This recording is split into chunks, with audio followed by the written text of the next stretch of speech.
कोकणातील प्रत्येक अपडेट जाणून घेण्यासाठी आजच माझे कोकणच्या सोशल मीडिया प्लॅटफॉर्मला लाईक, फॉलो आणि सबस्क्राइब करा। खेड नगरपालिका निवडणुकीचे बिगुल वाजले असून राजकीय घडामोडींना चांगलाच वेग आलाय। याच पार्श्वभूमीवर महाविकास आघाडीने खेड शहरात राष्ट्रवादी काँग्रेस पक्षाच्या नवीन कार्यालयाचे उद्घाटन केले। शिवसेना उद्धव बाळासाहेब ठाकरे पक्षाचे जिल्हाप्रमुख विक्रांत जाधव यांच्या हस्ते हे उद्घाटन पार पडले। यावेळी महाविकास आघाडीचे सर्व घटक पक्षांचे उमेदवार, पदाधिकारी आणि कार्यकर्ते मोठ्या संख्येने उपस्थित होते। या कार्यक्रमानंतर घेतलेल्या पत्रकार परिषदेत विक्रांत जाधव यांनी विरोधकांवर जोरदार हल्ला चढवला। खेडमधील प्रभाग क्रमांक 5B मधील त्यांचा अधिकृत उमेदवार विरोधकांनी दबाव तंत्र वापरून पळवून नेल्याचा गंभीर आरोप त्यांनी केलाय। मंत्री, माजी मंत्री, आमदार आणि माजी आमदारांवर देखील त्यांनी सडकून टीका केली आहे। स्वतःला शिवभक्त आणि रामभक्त म्हणवणारे लोक रावणासारखी कृत्य करत असल्याची जहरी टीका जाधव यांनी यावेळी केली। त्यांच्या आरोपामुळे खेडच्या राजकीय वर्तुळात मोठी खळबळ उडाली असून आगामी काळात ही निवडणूक आणखीन सुरक्षित होण्याची चिन्ह पाहायला मिळतात। महाविकास आघाडीच्या कार्यालयाचं त्या ठिकाणी आम्ही अधिकृतपणे उद्घाटन केलं। या शहरामध्ये ही जी नगरपालिकेची निवडणूक आज पार पडते, त्या नगरपालिकेच्या निवडणुकीसाठी म्हणून आम्ही महाविकास आघाडी म्हणून रिंगणात उतरलो।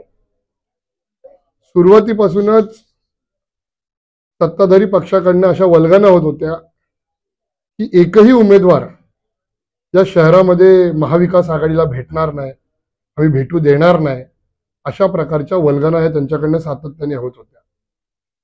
पण आपल्याला माहिती आहे, आज आम्ही आमचे 20 नगरसेवक पदाचे महाविकास आघाडीचे उमेदवार आम्ही त्या ठिकाणी उभे केलेत आणि त्याचबरोबर नगराध्यक्ष पदासाठी सौभाग्यवती सपनाताई कानडे यांना देखील आम्ही त्या ठिकाणी उभे केले।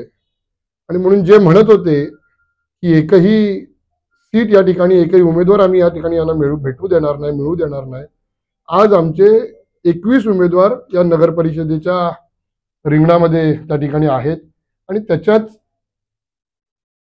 कार्यालयाचं आज या ठिकाणी उद्घाटन होतं आणि आपण या सर्वांचा उत्साह आपण स्वतः आपल्या डोळ्यांनी पाहताय। एका बाजूला आम्ही शिवभक्त आहोत सांगायचं, एका बाजूला आम्ही रामभक्त आहोत सांगायचं, त्यांचं नाव घ्यायचं आणि मतं मागायची, आणि दुसऱ्या बाजूला मात्र कृत्य हे रावणाचं करायचं। ज्या पद्धतीने रावणाने सीतेचं अपहरण केलं तशा पद्धतीने यांनी आमचे उमेदवार पळवून नेत आहेत आणि त्या ठिकाणी मागे घ्यायला लावतायत। मला आज आपल्या माध्यमातून खेडवासियांनी एक आव्हान करायचं आहे।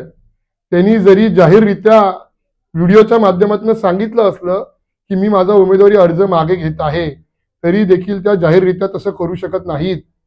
उद्या त्यांचं बॅलेट पेपरवर नाव हे येणारच आहे। माझी विनंती आहे त्यांच्या प्रभाग 5 मधल्या सर्व मतदारांना की जाणून बुजून या उमेदवारांना आपण निवडून द्या। आणि त्यामुळे ही जी काही लढाई आहे ती सोपी नाहीये, ते आम्हाला माहिती आहे, परंतु आम्ही लढतोय, पक्षाकरता लढतोय, आम्ही तत्वाकरता लढतोय आणि आमच्या मनामध्ये विश्वास आहे की आम्ही ही लढाई जिंकू। परंतु खेडवासीय त्या भीतीला घाबरून जर का बाहेर येत नसतील तर माझं आपल्याला आव्हान आहे, मतदान ही ताकद काय असते ही दाखवायची। या दादागिरीला ही वेळ ही आलेली आहे आणि म्हणून आपण सर्वांनी भरभरून आमचे जे महाविकास आघाडीचे उमेदवार उभे आहेत ते 21च्या 21 उमेदवारांना आपण भरभरून मतदान करा, हा मी तुम्हाला शिवसेनेचा जिल्हा प्रमुख म्हणून या ठिकाणी विनंती करतो।